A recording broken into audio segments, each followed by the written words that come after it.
সম্মানিত চাষি ভাইরা, আজকে আপনাদেরকে দেখাবো একটি মিশ্র ফলের বাগান। মালটা এবং পেয়ারা এই দুটির সংমিশ্রণে একটি বাগান কীরকমভাবে কৃষক করছে, তা কি ক্ষতি হয়েছে, কতটুকু লাভ হয়েছে, কী পরিমাণ লাভ হয়েছে, কী কারণে এই কৃষকটি সফলভাবে বাগানটি পরিচালনা করতে পারে নাই বা বাগানটি সফলভাবে তিনি আবাদ করতে পারে নাই, সেই বাগানটি আপনাদেরকে দেখাবো। কিভাবে কৃষকটি কি ভুল করলো, কি কারণে বাগানের অবস্থা, কি কীটনাশক প্রয়োগ না করলে কি সমস্যা হইতে পারে, তার একটি সম্পূর্ণ ভিডিও। আপনারা যে গাছটি দেখতে পারতেছেন, এটি একটি পেয়ারার বাগান, পেয়ারার গাছ। আর এই পাশে যে গাছটি দেখতে পারতেছেন, এটি আপনার একটি মালটা গাছ। এইখানে যে গাছটি দেখতে পারতেছেন, এটি একটি মালটা। এইখানে আছে একটি আম গাছ, যে গাছটি দেখতেছেন এটি আম গাছ। এরই সমন্বয়ে কৃষক এই বাগানটি করছিল, যার কারণে উনি বিভিন্ন সমস্যার সম্মুখীন হয়েছে। এখন বাগানের তেমন কোনো অবস্থান নেই। আপনারা যে গাছটি দেখতেছেন, এটি একটি মালটা। এখন মালটা পরিপক্ক হওয়ার সময়, কিন্তু এই গাছটিতে মালটা আসেনি, তার কারণ আছে। আর এই গাছটি দেখেন একটি পেয়ারা গাছ, এর পাশাপাশি আছে। এই কৃষকের দেখেন এই যে গাছটি, এই গাছটিতে প্রচুর পরিমাণে ফল আছে, কিন্তু সবগুলি ফলই নষ্ট, বিভিন্ন কারণে নষ্ট হয়েছে।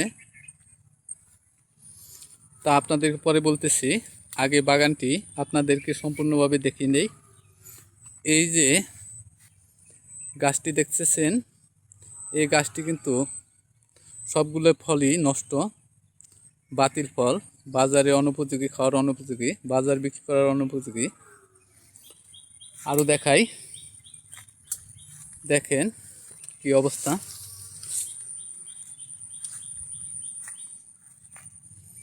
দেখেন এই পেয়ারাগুলো কিন্তু লাল রঙের দেখতেছেন, এগুলো পচে গেছে, নষ্ট পেয়ারা। এইখানে দেখেন পলিব্যাগ করছিল, এইখানে পানি জমে আছে। এই পেয়ারাটি ভালো আছিল, কিন্তু পানি জমার কারণে এই পেয়ারাটি ভালো নেই, ভালো থাকবে না, হয়তো 2-1 দিন পরে এটি নষ্ট হয়ে যাবে। তার কারণ হলো এইখানে ছিদ্র করে দিতে হবে, এই যে এইভাবে কেটে দিতে হবে। শুধু পলি করলেই হবে না, এই যে আমি করছি, দেখেন এই যে এইভাবে ছিদ্র করে দিতে হবে, জানি পানি আটকে থাকতে না পারে। ছোট করে ছিদ্র করলেই আপনার পানিগুলো থাকবে না। এটি একটি ভুল পদ্ধতি ছিল, যার কারণে বৃষ্টির পানি জমছিল। এই কারণে গাছের ফলগুলো আপনার নষ্ট হয়ে গেছে। এই যে দেখেন আরেকটি গাছ, আরেকটি পেয়ারা, এটি আপনার ভুল পদ্ধতিতে তারা সংরক্ষণ করেছে। এখানে একটা কাগজ দেওয়া দরকার ছিল, কাগজটি দেয়নি।